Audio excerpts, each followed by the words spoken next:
it's very interesting to me. Yeah, very, very interesting to me. Wagwan with our sister Diane Abbott, yeah, in the UK. Now, for those who are watching internationally, Diane Abbott is a member of parliament. She's the first black woman member of parliament in the UK, yeah, for the Labour Party, and has a significant history. Obviously, I don't advocate Labour Party politics, yeah. I'm not an integrationist or an assimilationist, and so there are certain natural divergences that me and a sister like Diane Abbott will have, yeah, in terms of political action, ideology, and practice. However, it will be true to say that when it comes to issues of anti-racism and even black youth in the education system, sister Diane Abbott has has done some significant things, yeah, in relation to those matters. Okay, and so we don't want to, as in spite of her being a Labour MP, we don't want to completely negate whatever good work she has done and is doing. Yeah. At the same time, all right. At the same time, something very interesting has happened in the last couple days, and that is Diane Abbott has been suspended from the Labour Party. Now, as far as I'm concerned, the Labour Party is a neo-colonial institution, no less than the Conservative Party. All right, but it would also be true to say that historically speaking, black people have tried to use the Labour Party to forward certain agendas. Okay, and so the left of the Labour Party is in trouble with the mainstream establishment at the moment for a number of different reasons. And what happened is that Diane Abbott wrote a letter in the Observer that basically stated that racism as felt by black people is not the same and should not be conflated with, and I'm paraphrasing here, the prejudices that are felt by others, yeah, such as gypsies and such as Jews, yeah, in particular. And so she was suspended basically because them say, well, she was insensitive to the fact that racism is felt by various different groups of people. And obviously, the group of people that were most highlighted, even more than the gypsies, who she did mention, were the Jews. Yeah, she was challenged with being anti-Semitic. All right. So there's a whole discussion taking place right here now about what she did say and what she not say, and whether it's true or not, and so on and so forth. Yeah. What struck me, however, was the fact that in a lot of the discourse, she was responding to, her letter was responding to a column that was written in The Guardian. Okay. And what was specifically said in this Guardian column that she was not that she was responding to didn't seem to be getting much traction, yeah, in the media. All right. Me never know, because I didn't know about this column. Yeah, it's the backlash against Diane Abbott that let me know about the column, yeah, and her suspension that let me know about the column. All right.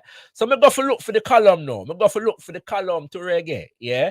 And what happened was I saw an interview that Piers Morgan did featuring a few people, one of which was the man who wrote the column. Lo and behold, yeah, lo and behold, yeah, that the man who wrote the column named Tomiwa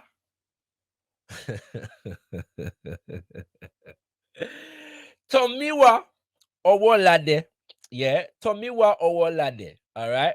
So we know from that immediately that this is a black man, yeah. This is a black man, all right. There are not significant numbers of white people in the UK running around with Yoruba names, okay. Although I suspect that that may be the case at some point in the future, all right.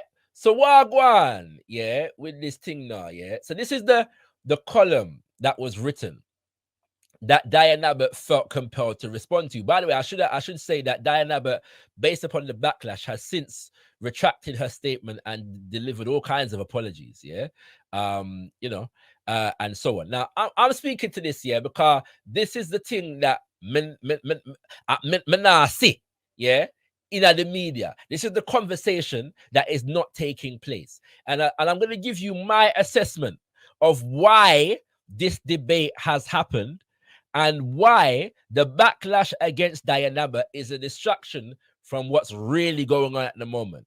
Not even the attack against her is directly just aimed at her. And this is not to listen. I saw a statistic the other day, and I'm trying to verify the source for this, but a sister mentioned this, that of all racism, yeah, a report, an investigation was done into politicians who face racism in the UK, particularly online. And somewhere in of all the racism, yeah, and sexism that has been directed at politicians online, somewhere in the region of half of it has been directed at Diane Abbott as an individual. Yeah, this is beyond what man agrees with or disagrees with in her politics. I'm just stating the fact that this woman has been subject to significant levels of attack and abuse. Yes, for a significant period of time from certain portions of the British public and the British political and media machine. And so you can see that our brother, writing in the Guardian newspaper, Tomiwa Owolade, has written a piece that says racism in Britain is not a black and white issue. It's far more complicated. Okay. Racism in Britain is not a black and white issue. It's far more complicated. Now, check the subheading here. A report on ethnic inequality reveals that the Irish, Jewish, and traveler people among the most abused. Now, listen, check it again. Yeah. So listen, racism is not a black and white issue. A report on ethnic inequality reveals that Irish, Jewish, and traveler people are among the most abused. What do Irish, Jewish, and traveler people have in common? All of them would be considered white. So the point of this article, yes, from brother Tomiwa Owolade, I'll say about it. Good night to my son. Yeah, is to characterize white people or certain groups of white people as among the most racially abused in Britain. This is the point of the article. All right. Now, remember that point because it's going to become very important in a second. Okay. Now we can see a big picture here of some caravan, yeah, the traveler community, all right? Okay.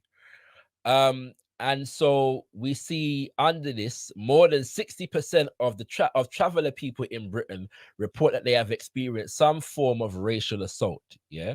So the article goes, something was amiss, but I couldn't say why. I was a sixth form student and talking to a girl who told me with utter confidence that white people can't be victims of racism. Racism is about power and privilege. White people have power and privilege. Black people and Asians don't. This means that only the latter group. Now, notice this. Black people and Asians don't, i.e., have power. This means that only the latter group, but hold on, it mentioned two groups a while ago. Yeah, black people and Asians. So how have we gone from the plural, yeah, black people and Asian, to the singular group? Yeah, can be victims of racism. Racism is the exercise of power and privilege against people of color. I nodded at the time, he continues. She almost convinced me. Almost. I admired her clarity, but felt her account was too neat. I like her passion, but thought it was painfully misguided. It has only been over the past few years. Now, not that point, yeah. It has only been over the past few years that I've been able to say exactly why she was wrong. Her account of racism is provincial rather than progressive. Why combating material inequality should be based on truth rather than distorted narratives. Now, I was very interested in this idea that he's only been able to come up with the reason why over the past few years. Yeah. Now, the reason why, the reason why it's only been the past few years that he's been able to develop his analysis is because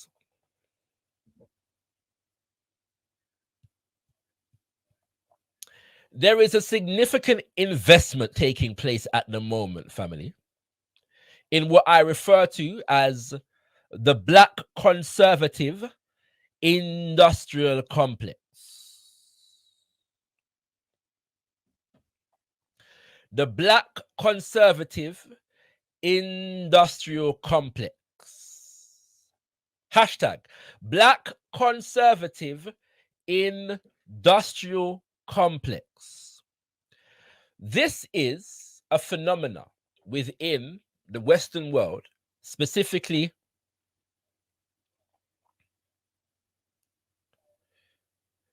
no, Setem Hotep. Don't go back yet, you know. Stay right where you're there. Go back afterwards. Yeah. If you're just coming in, family, yeah, watch live. All right. Don't go back. Yeah. Let's watch live. You know what I'm saying? And you know, you can go back later on, because when we are talking about right here now is very, very important. The link is in the chat, by the way, family. So anybody who wants to come through live, yeah, can do so. You know what I'm saying? Feel free to come through live. Yeah. But let's talk about what going with Diane Abbott in the UK at the moment. Earlier on, we were talking about the event with Brother Kemi Seven that we had last Saturday. And so we're receiving contributions on these matters or anything we're on the want to talk about. This is ZIVANAYI, which means getting to know. And so we're going, you know, just take any, yeah, it's open house, family. So feel free to come through. The link is in the chat. All right. And so what's happened is in the last few years, the right wing in this country, yeah, have expended significant resources on giving profile, platform, and resources to Black people who are willing to do their bidding. They have developed a number of talking points, yeah, that are very well established and very studiously regurgitated by some among the Black population. Okay. And so one of them is a very succinct narrative regarding racism, yeah, that seeks to, one, deny or negate the relationship between racism and institutions of power. In other words, institutional racism. And two,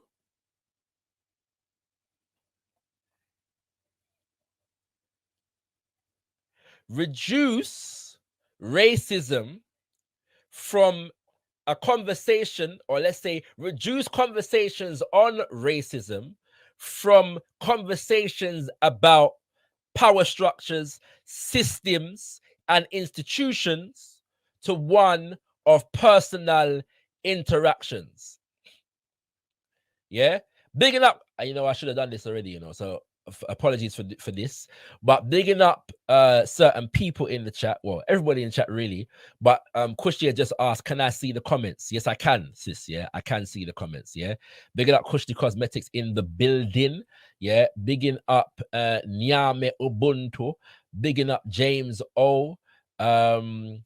Nah, big up the right reaction still, but I'll acknowledge the presence of a right reaction in the chat, because I know what right reaction mean.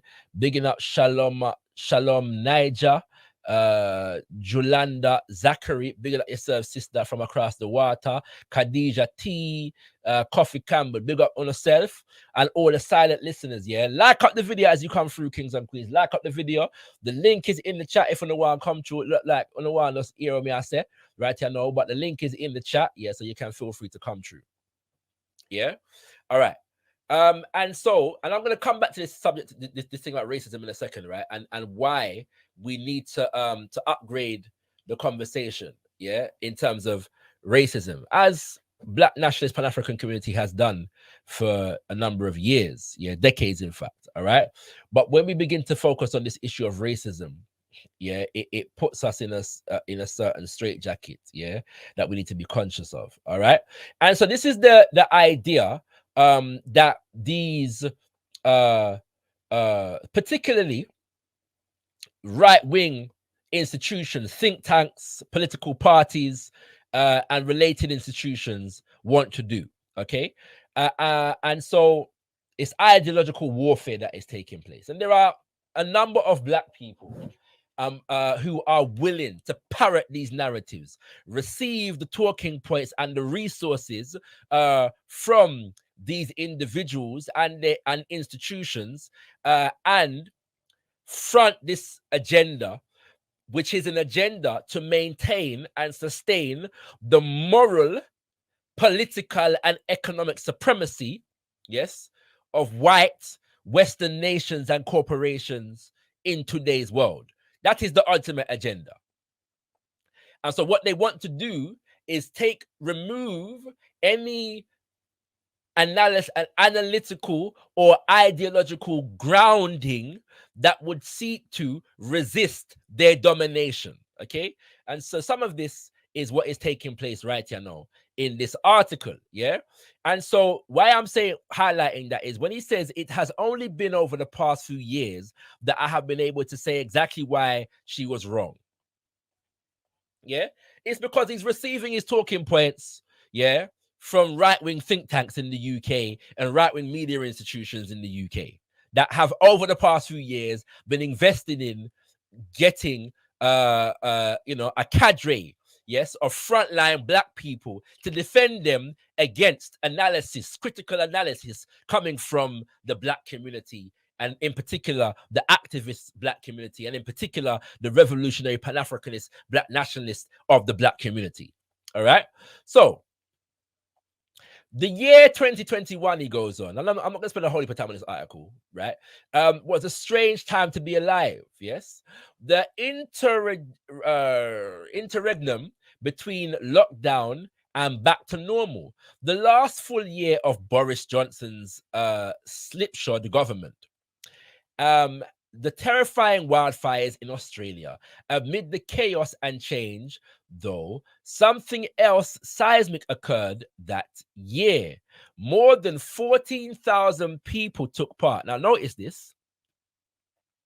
14,000 people, yeah, took part in the Evidence for Equality National Survey between February and October. Yeah. So this took place in 2021. All right. This is the article, by the way, for those who are just tuning in, that Diane Abbott was responding to that resulted in her suspension from the Labour Party. Few people are talking about at the moment what this article actually said. Okay. All right. They came from 21 ethnic backgrounds and all parts of the country. The survey report was released last week, and it claims to be the most comprehensive account of racial equality in Britain for more than 25 years. The research was carried out by academics from the universities of St. Andrews, Manchester, and King's College, and published in a book called Racism and Ethnic Equality in a Time of Crisis. Yeah, I'm gonna skip the next. This part is important. The major finding, yes, from this study is quoted here, which is a quote from Nisa Finney, yeah, who was one of the people that was responsible for the study. She said, the UK is immeasurably far from being a racially just society. The kinds of inequality we see in our study would not be there if we had a really just society. Okay?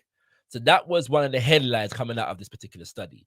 So why did Diane Abbott mention specifically travelers, gypsies, so-called, and Jews? Yeah, the Jewish community. The reason why is because Brother Tomiwa mentions them in this article. Yeah.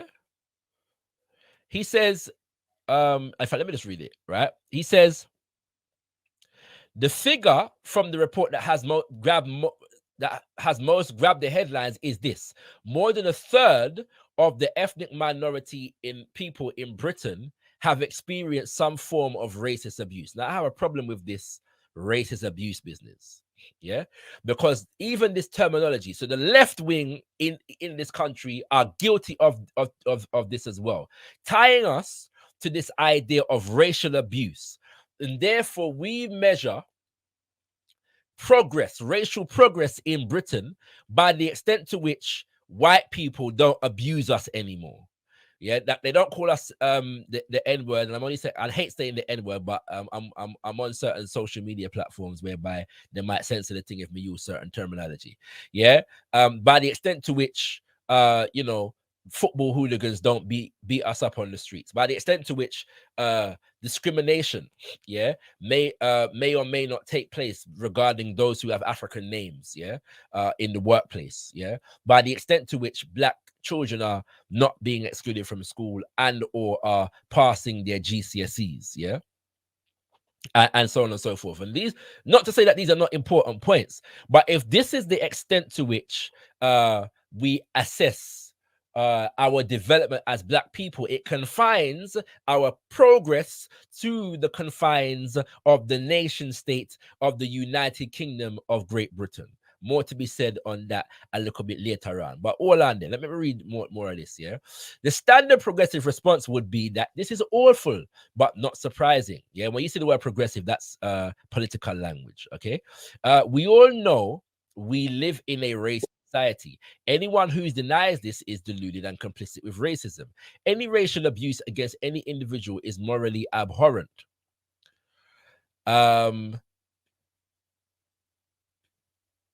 Tahaka, Captain Scarlet, what you saying?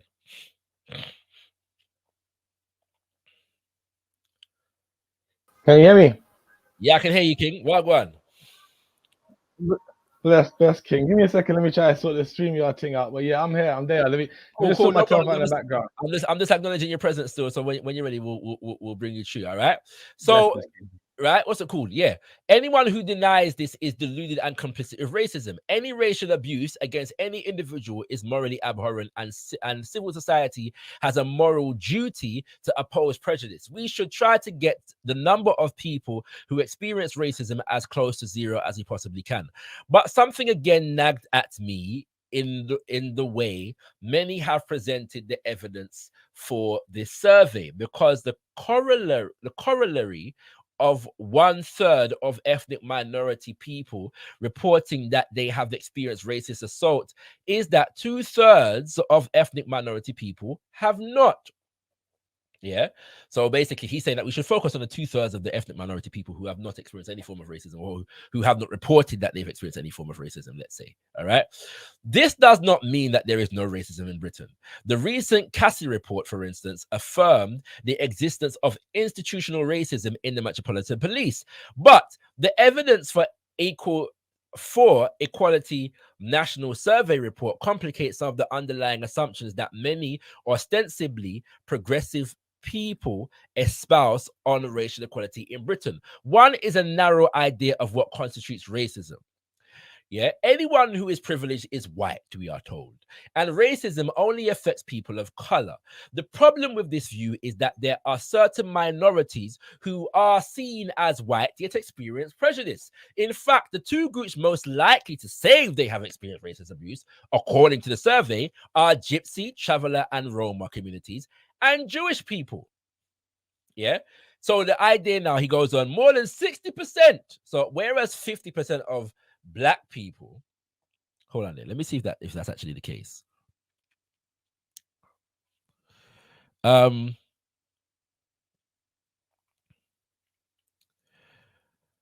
Right, more than a third of ethnic minority people in Britain, so not black people, but ethnic minority people in Britain. All right, okay.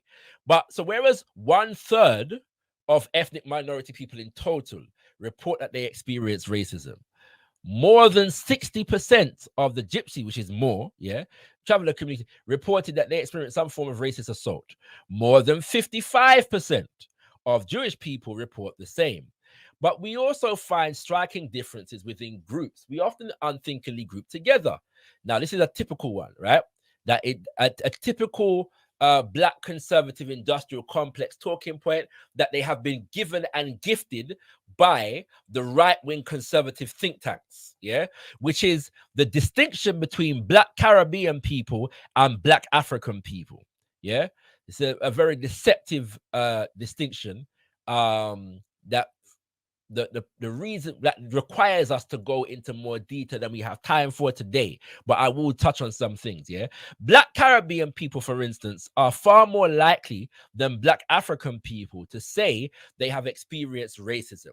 Nearly 50% for black Caribbean people and more than 30% for black African people. By the way, this right here, is the reason why, all of this here is the reason why Diane Abbott singled out the gypsy community and the Jewish community in the UK.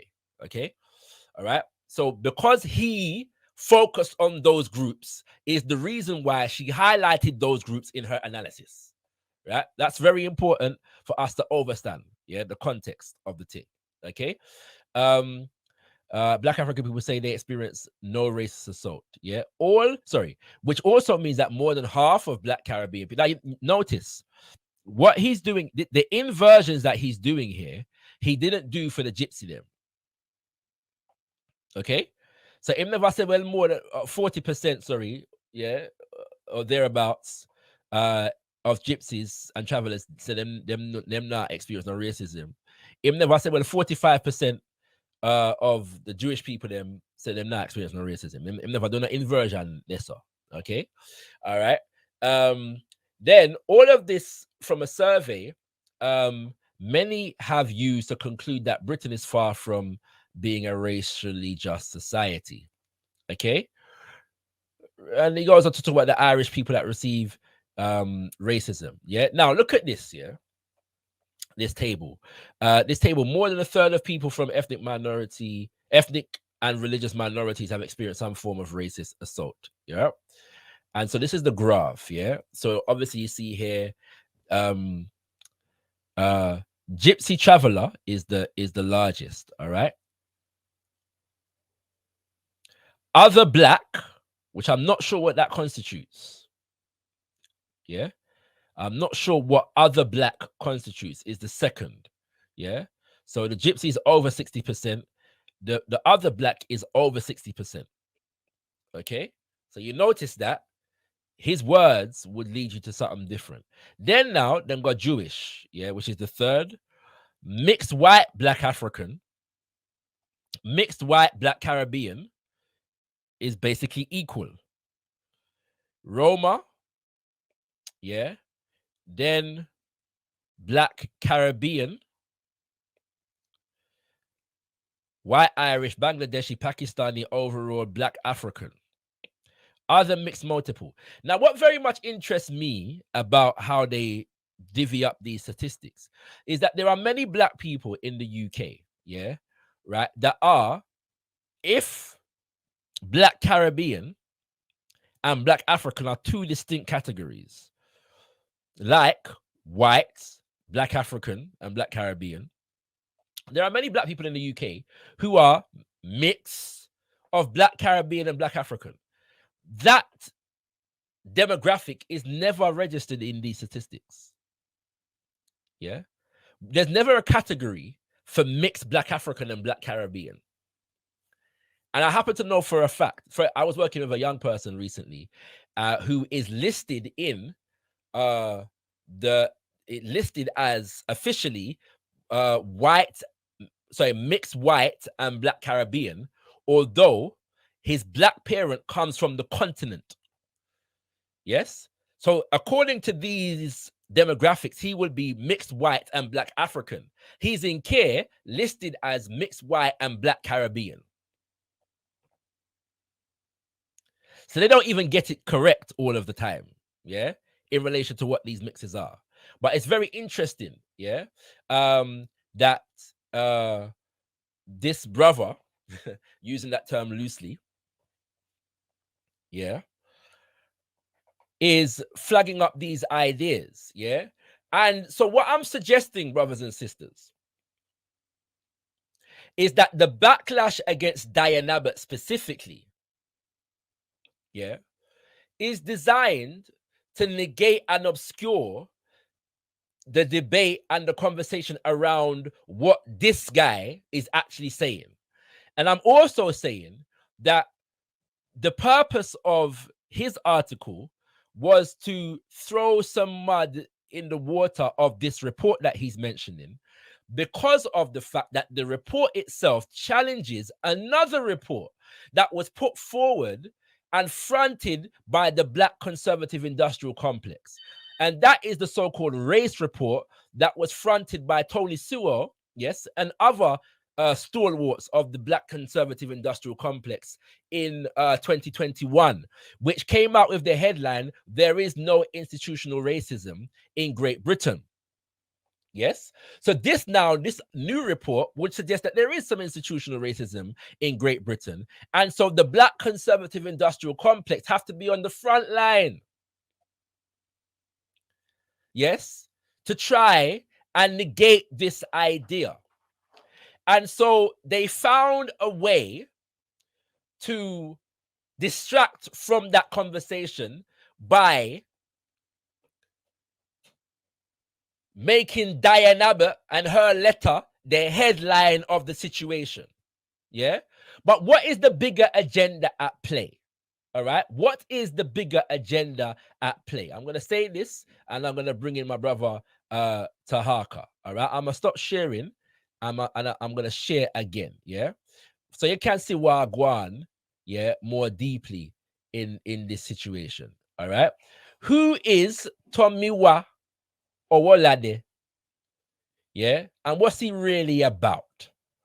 Well, Tomiwa Owolade is the author of a book, okay, a soon-to-be released book in June of 2023. The book that Tomiwa Owolade is the author of is called "This Is Not America." This is another one of the major talking points within the Black conservative industrial complex, that Britain is not America. The subtext being that whilst America has all of this destructive history of racial discrimination, Britain is not marred with such a history, and that Africans in the UK should not be in solidarity with our brothers and sisters in the United States of America against Western racism. There is no common cause between Africans in the USA and Africans in the UK, because the UK is far more a bastion of equality, yes, and embracing of its Black population than the US ever was or has been. Let us read. Oh, by the way, the full title of the book is "This Is Not America: Why Black Lives in Britain Matter." Yeah. What's the blurb for this book? Yeah. And by the way, we're going to do some, note these names here. An outstanding achievement, Amanda Foreman, a book for all Britons interested in evolving character of our national identity. Tom Holland. Eloquent and insightful, Remy Adekoya. Yeah? All right. So the blurb says, across the West, racial injustice has become one of the more divisive issues of our age. In the rush to address inequality and prejudice, and to understand concerns around identity, immigration, and colonial history, Britain has followed the lead of the world's dominant power, America.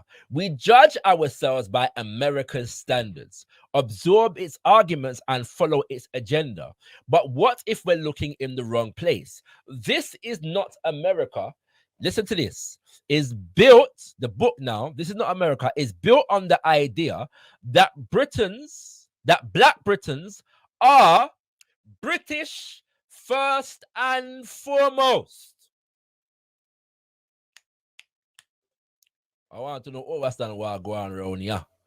Yeah, this is the ultimate agenda here. All of this talk about negating institutional racism, yeah, and the extent to which Britain is a racist society is geared towards making British identity the number one identifier for Africans in Britain. That we are first and foremost British. That we must absorb ourselves within British national identity as our primary identity, and therefore our primary political, economic, and cultural interests are tied to the political, economic, and cultural interests of the United Kingdom of Great Britain. That is what all of this is geared towards. I want to know if you understand. Yeah? I'm going to read this paragraph and then I'm going to get into those who have come through and thus are likely to have more in common with other Britons than with Black people in other parts of the world. We have Africans in Britain more in common, yeah, with white Britons than we have with Africans in America. And even the ridiculousness of this statement, yeah, Britain with Black people in other parts of the world. So those of us who come from Jamaica have more in common with the British people than we have in common with our brothers and sisters in Jamaica. Those of us who come from Nigeria, we have more in common than the white people them in Surrey and in Newcastle and in Stoke-on-Trent. Yeah?